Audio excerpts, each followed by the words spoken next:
ضلع ورنگل کے رائے پرتی منڈل میں واقع اسٹیٹ بینک آف انڈیا کی برانچ سے 13 کروڑ 61 لاکھ روپے کے مسروقہ طلائی زیورات برآمد کرنے میں پولیس کو طویل وقت درکار ہو سکتا ہے، کیونکہ اس کیس کا اہم ملزم ساجد خان سمجھا جاتا ہے کہ مسروقہ زیورات کے ساتھ نیپال فرار ہو گیا۔ 18 نومبر کو بینک ڈکیتی کا واقعہ پیش آیا تھا، جہاں 7 رکنی ٹولی نے ایس بی آئی کی اس برانچ سے 19 کلو گرام کے طلائی زیورات لوٹ لیے تھے، جن کی مالیت 13 کروڑ 61 لاکھ روپے بتائی گئی ہے۔ ڈاکوؤں کو پکڑنے کے لیے خصوصی ٹیمیں تشکیل دی گئی تھیں، جہاں 2 ہفتوں کے اندر پولیس نے ٹولی کے 3 ارکان کو گرفتار کرنے میں کامیابی حاصل کر لی۔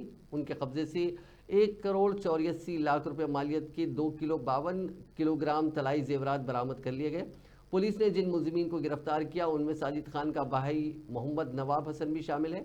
ساجد خان کے بارے میں سمجھا جاتا ہے کہ وہ مسروقہ زیورات میں سے کچھ زیورات فروخت کرتے ہوئے نیپال فرار ہو گیا۔ اطلاع کے مطابق ممبئی اور اتر پردیش میں مختلف مقامات پر جوہریوں کو یہ طلائی زیورات ساجد خان نے فروخت کیے اور وہ مہاراشٹر، مدھیہ پردیش اور اتر پردیش سے ہوتا ہوا نیپال میں داخل ہو گیا۔ ذرائع کے مطابق پولیس کی ایک خصوصی ٹیم کو ساجد خان کے آبائی موضوع کوکرلا، جو کہ اتر پردیش میں متعین ہے، وہاں تعینات کیا گیا ہے تاکہ اس کی سرگرمیوں کے بارے میں معلومات حاصل کی جا سکیں۔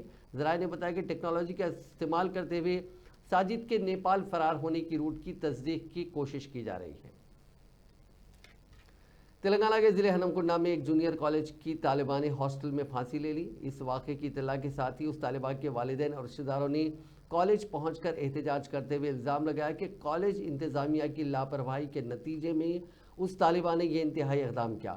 انہوں نے کالج انتظامیہ کے خلاف شدید نعرے بازی بھی کی۔ کل شب کیے گئے اس احتجاج کے نتیجے میں کچھ دیر کے لیے کشیدگی پھیل گئی۔ احتجاج کی اطلاع ملتے ہی پولیس وہاں پہنچ گئی، جس نے احتجاجیوں کے جذبات کو سرد کرنے کی کوشش کی، جنہوں نے الزام لگایا کہ کالج انتظامیہ نے اس واقعے کی ان کو تاخیر سے اطلاع دی اور لڑکی کی لاش کو پوسٹ مارٹم کے لیے بھجوا دیا۔ ضلع محبوب آباد میں ایک soft where engineer on line دھوکہ دہی کا شکار ہو گیا۔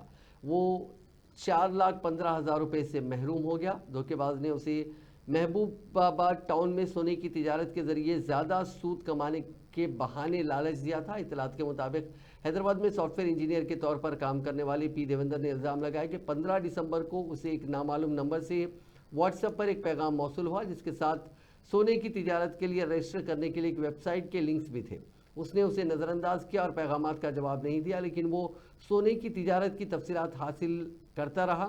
دھوکے بازوں نے اسے یقین دلایا کہ تقریباً 68 افراد سونے کی بولی لگا رہے ہیں اور وہ بہت زیادہ منافع کما سکتا ہے۔ دیوندر نے ان پر یقین کیا اور دھوکے بازوں کے ذریعے بھیجے گئے اکاؤنٹ نمبر پر مختلف کھاتوں سے 4,15,000 روپے منتقل کر دیے۔ اگلے دن انہوں نے دوبارہ اسے 4,57,000 روپے بھیجنے کی ہدایت دی۔ اپنے ساتھ دھوکہ دہی کا احساس کرتے ہوئے دیوندر نے منگل کو محبوب آباد ٹاؤن پولیس اسٹیشن میں شکایت درج کرائی۔ بہار کے ایک جوڑے کو شہر حیدرآباد کی راجندر نگر پولیس نے اپنے مالک کے مکان سے قیمتی سامان چوری کرنے کے الزام میں حراست میں لے لیا۔ کمار یادو اور بھارتی چند ماہ قبل بندہ گوڑا جاگیر میں واقع محفل ٹاؤن شپ میں ایک ڈاکٹر کے گھر میں ملازمہ اور چوکیدار کے طور پر کام کر رہے تھے۔ خاتون نے کچھ عرصے کے دوران مکان سے سونے کے زیورات اور قیمتی سامان کی چوری کی اور اپنے کمرے میں چھپا دیا۔ 3 دن پہلے بھارتی اور یادو چلے گئے۔ دونوں کے کام پر نہ آنے پر ڈاکٹر اور ان کے ارکان خاندان نے اپنے سامان کی جانچ کی تو معلوم ہوا کہ سونے کے زیورات غائب تھے۔ اس بات کی شکایت پولیس سے کی گئی۔ پولیس نے شکایت کی بنیاد پر معاملہ درج کر کے اس جوڑے کو سکندرآباد میں اس وقت پکڑا جب وہ ٹرین کے ذریعے شہر سے فرار ہونے کا منصوبہ بنا رہے تھے۔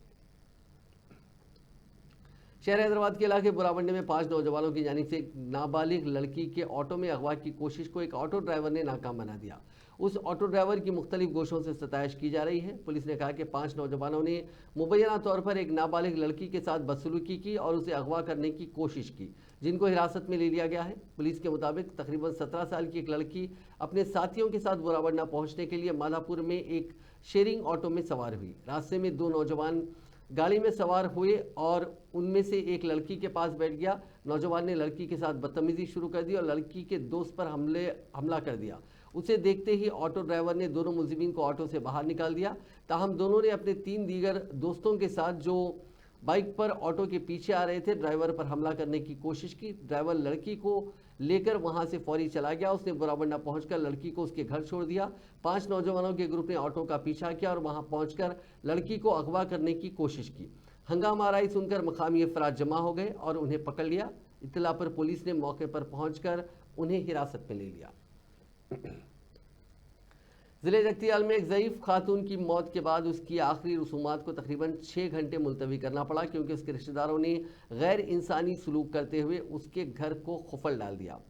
اس خاتون جس کی شناخت سدولا سیتمہ کے طور پر کی گئی ہے، شوہر لکشمن کی تقریباً 20 سال پہلے موت ہو گئی تھی۔ چونکہ اس جوڑے کو کوئی اولاد نہیں تھی، اس لیے اس نے اپنی جائیدادیں اپنے شوہر کی موت کے بعد اپنے دیور کے بچوں کے نام کر دی۔ گزشتہ روز اس 85 سالہ خاتون کی خرابی صحت کی وجہ سے اسپتال میں علاج کے دوران موت ہو گئی۔ جب اس کی لاش گھر لائی گئی تو اس کے دیور کے بچوں نے اسے گھر کے اندر لے جانے کی اجازت دینے سے انکار کر دیا اور گھر کو تالا لگا کر وہاں سے چلے گئے، جس کے نتیجے میں لاش 6 گھنٹے تک گھر کے باہر رکھی گئی۔ مقامی افراد نے واقعے کی اطلاع پولیس کو دی، جس کے بعد پولیس عہدیدار موقع پر پہنچے اور دروازہ توڑ کر لاش کو اندر لے گئے۔ خود آخری رسومات ادا کرنے کے بجائے خاتون کے رشتہ داروں نے اس کے لیے بعض دیگر افراد سے کام لیا۔ دہلی میں پارلیمنٹ کے قریب ایک شخص نے خودکشی کی کوشش کی، جس سے علاقے میں خوف و ہراس پھیل گیا۔ نامعلوم شخص نے اپنے جسم کو آگ لگا لی۔ مقامی افراد نے فوری طور پر اس شخص کو اسپتال منتقل کیا، جہاں اس کی حالت تشویشناک بتائی جا رہی ہے۔ پولیس نے جائے وقوع سے پیٹرول برآمد کیا۔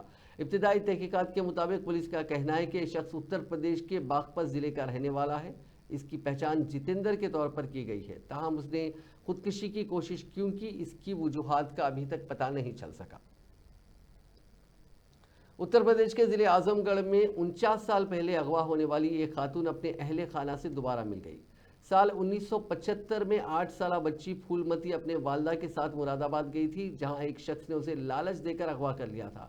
بعد میں اسے رامپور ضلع کے رہائشی لالتا پرساد کو سونپ دیا تھا، جس نے بچی سے شادی کر لی۔ شادی کے بعد ان کا ایک بیٹا پیدا ہوا جو اب 34 سال کا ہے۔ اغوا کے بعد خاتون نے اپنی دھندلی یادوں کے ذریعے اپنے گاؤں اور خاندان کو تلاش کرنے کی کوشش جاری رکھی۔ وہ اپنے گاؤں کا نام اور کچھ تفصیلات یاد رکھتی تھی، جنہوں نے پولیس کو تفتیش میں مدد فراہم کی۔ ایس پی سٹی شیلیندر لال کی قیادت میں پولیس ٹیم متاثرہ خاتون کو رامپور سے تلاش کر کے اعظم گڑھ لائی اور ان کی فراہم کردہ معلومات کی بنیاد پر ان کے گاؤں اور ماموں کے گھر کی شناخت کی۔ متاثرہ نے اپنے ماموں رام چندر اور اپنے پرانے گھر سے متعلق تفصیلات فراہم کی، جن سے پولیس نے تصدیق کی کہ یہ وہی خاتون ہے جو 49 سال پہلے لاپتہ ہوئی تھی۔ ماموں اور دیگر اہل خانہ سے ملاقات کے دوران پھولمتی کی خوشی کا کوئی ٹھکانہ نہ رہا۔ انہوں نے بچپن کی یادوں کے ساتھ زندگی گزاری تھی۔ آج مجھے میرا خاندان واپس ملا۔ ان کے ماموں اور دیگر رشتہ داروں نے بھی بے حد خوشی اور جذبات کا اظہار کیا۔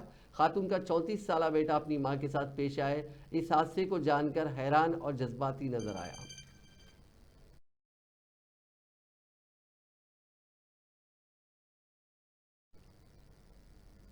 حیدرآباد کے مختلف علاقوں میں آج ہلکی بارش ہوئی، جس سے موسم خوشگوار ہو گیا۔